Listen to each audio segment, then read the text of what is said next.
अस्सलामुअलैकुम दोस्तों, मुझे कहते हैं शबीर अहमद। रात के 1 बजे आप सोने की कोशिश कर रहे हैं और आपका फ़ोन अचानक बजता है। आपके एक दोस्त की कॉल है, वो परेशान है, उसे आपकी मदद चाहिए। आप फ़ौरन उठते हैं, उसकी पूरी बात सुनते हैं, उसे मशवरा देते हैं, तसल्ली देते हैं। कॉल बंद होती है और आपको एक अजीब सा सुकून मिलता है, एक एहसास कि हाँ मेरी ज़रूरत है। ये एहसास कितना ताकतवर है ना, ये जानना कि लोग आप पर भरोसा करते हैं कि आप किसी के काम आ रहे हैं या किसी के काम आ सकते हैं।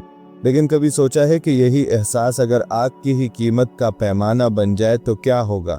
अगर आपकी खुद की कदर इस बात पर मुनज़्ज़र हो जाए कि कितने लोग आप पर इन्हिसार करते हैं, तो ये बहुत ही ख़तरनाक है। अगर आप इस नाजुक लकीर को समझना चाहते हैं तो मेरे साथ इस चैनल पे जुड़े रहिए। दूसरों की मदद करना बहुत खूबसूरत अमल है, लेकिन कभी कभी यही अमल एक खामोश नशा बन जाता है, एक ऐसी लत जहां हमें अपनी अहमियत का एहसास सिर्फ तब होता है जब कोई और मुश्किल में हो। हम अनजाने में ऐसे लोगों और हालात को अपनी तरफ खींचने लगते हैं जहां हम हीरो या सेवियर बन जाते हैं। जब कोई हमसे मदद मांगता है तो अच्छा लगता है, और जब किसी को हमारी ज़रूरत नहीं रहती तो दिल खाली सा महसूस होता है। ये बिल्कुल ऐसा है जैसे एक फ़ोन जिसकी अपनी बैटरी नहीं है, जो हमेशा किसी दूसरे के चार्जर से चार्ज होता है।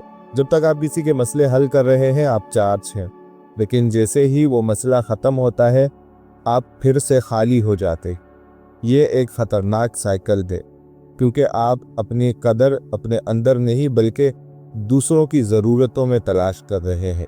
इसकी जड़ें अक्सर अंदर के अदब एतमाद या खौफ में होती है कि अगर हम किसी के काम ना आए तो वो हमें छोड़ देंगे, या शायद हमें लगता है कि हमारी अपनी ज़ात में कोई ख़ास बात नहीं है, लिहाजा हमें दूसरों के लिए कारामद बनकर अपनी जगह बनानी होगी। इसी को सेवियर कॉम्प्लेक्स कहा जाता है, जहां हम दूसरों को बचाकर दरअसल खुद को बचा रहे होते हैं, खुद को बेकीमत महसूस होने से बचा रहे होते हैं। लेकिन ये जहनियत आपको अंदर से खोखला कर देती है। आप हमेशा दूसरों के लिए दस्तयाब रहते हैं, उनके जज्बाती बोझ उठाते हैं और अपनी ज़रूरियात भूल जाते हैं। नतीजा क्या होता है? थकन, दबाव, बेजारी, बेचैनी, ये उसका नतीजा निकलता है। और फिर आप उन्हीं लोगों से चिढ़ने लगते हैं जिनकी मदद आप कर रहे होते हैं, क्योंकि आपको फिर ऐसा लगता है कि वो आपका फ़ायदा उठा रहे हैं। हालांकि हकीकत ये है कि आपने उन्हें खुद ये सिग्नल दिया था कि आप 24 घंटे उनके लिए हाजिर हैं। ये आदत न सिर्फ आपको नुकसान पहुंचाती है, बल्कि उन लोगों को भी कमज़ोर कर देती है जिन्हें आप बचाना चाहते हैं, क्योंकि वो खुद अपने पाँव पर खड़ा होना सीख ही नहीं पाता। तो इस खतरनाक दायरे को तोड़ा कैसे जाए? क्या इसका मतलब ये है कि हम दूसरों की मदद करना छोड़ दें? नहीं, इसका हल है तवाज़ुन, यानी बैलेंस। पहला कदम है अपनी कीमत को अपने अंदर तलाश करो। ये समझना कि आपकी अहमियत इसलिए नहीं कि आप दूसरों के काम आते हैं, बल्कि इसलिए है कि आप हैं। आप अल्लाह की एक मुनफरिद तख्लीक है। आपकी कदर बगैर शर्त के है। इसे किसी की मंजूरी या ज़रूरत की मोहर नहीं चाहिए। इस सोच को मजबूत करने के लिए अपनी ज़िंदगी में हुदूद सेट करें, बाउंड्रीज बनाएं, ना कहना सीखें, बगैर किसी गुनाह के एहसास के ना कहना सीखें। समझे कि आप सबको खुश नहीं कर सकते। ये बात हमेशा समझ लें कि आप हर किसी को खुश नहीं कर सकते, और हर किसी का मसला हल करना आपकी जिम्मेदारी भी नहीं है। अपनी तवानाई को अपने ऊपर लगाएं। कोई ऐसी आदत अपनाएं जो सिर्फ आपके लिए हो। अपने साथ वक्त गुजारें, खुद से पूछें कि मुझे क्या चाहिए।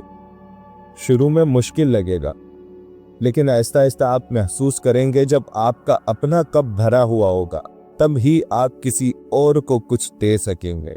याद रखें, सहारा बनने में और बैसाखी बनने में फ़र्क होता है। सहारा वो है जो किसी को गिरने पर उठाता है, और बैसाखी वो है जो किसी को चलने ही नहीं देता। مجھے کہتے ہیں شبیر احمد، دعاؤں میں یاد رکھیے گا۔